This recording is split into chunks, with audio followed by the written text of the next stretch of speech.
What's going on, everybody? It's AG here. We've officially reached the final four of the college football playoff, the semifinals. So today we're going to be power ranking those four teams.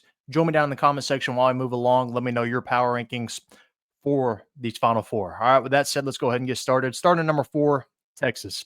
Now, Texas is kind of the only team I would say is trending downward. I have not been impressed with Texas in the playoff, and that's coming from a Texas fan.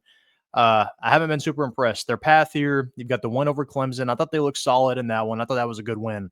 But that win over Arizona State, they really struggled offensively. They had no offensive identity, relied a little too much on Quinn Ewers. And I like Quinn Ewers. He's a good quarterback, but you got to have some run game to help out any quarterback. And they couldn't establish anything on the ground. Kind of looks similar to like how Georgia looked against Notre Dame, except Texas was playing a inferior opponent.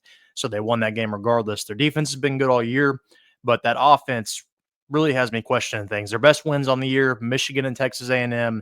Then their losses on the year, they've got 2 losses, both to Georgia. Not a bad loss at all to Georgia. But other than that, though, the wins, not really anything there. Not counting their playoff wins, but still, how good are Clemson and Arizona State? Probably not the best. Number 3, Notre Dame. So again, Texas is the only team I would say is trending down. If you would ask me at the beginning of the playoff, I would have probably had Texas above Notre Dame and Penn State, but now I do not. They're trending the wrong direction. Notre Dame, their path here, they've got a win over Indiana and then a win over Georgia. Pretty dominant performance in that one. Not necessarily too much going on offensively against Georgia, but defense, special teams really played their butts off there. Got the win. Best wins on the season, A&M and Louisville. Similar to Texas, not really anything spectacular. They've got the worst loss out of any team in the playoff to Northern Illinois.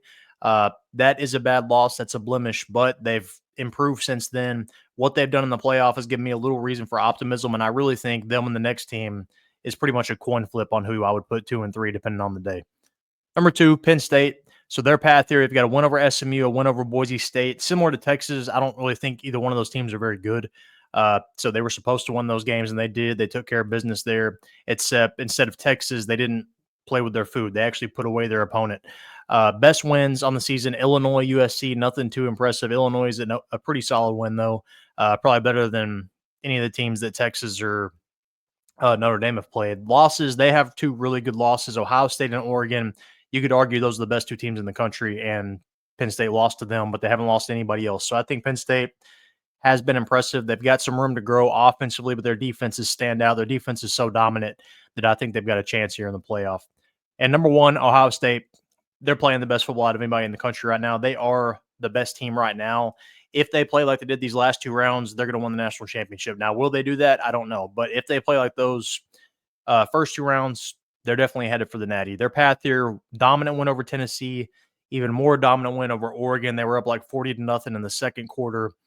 And their best wins on the season, Penn State and Indiana, 2 solid wins over 2 playoff teams. I saw a stat today that if Ohio State does win the national championship, they'll have 6 wins over playoff teams, which is pretty impressive. That's over half the field there. And then their losses on the season, Oregon by 1 point in Eugene. That's a good loss. They avenged that one, but that Michigan loss, that's the one thing it's a little questionable. And I don't really think that's necessarily a blemish on Ohio State's resume. It is, but for some reason, Michigan just has their number. They've got Ryan Day's number in particular. They got outcoached in that one. But you look back to a couple years ago when they lost to Michigan, then they made the playoff, and it seemed like they woke up a sleeping giant. They gave Georgia all they could handle. They were up by almost 20 and going into the fourth quarter and blew that lead in 2020. And that's what it looks like now. It looks like Michigan woke up the sleeping giant, and Ohio State is on a rampage now to the national championship. But those are my current power rankings. Let me know yours. Let me know your thoughts. Comment down below.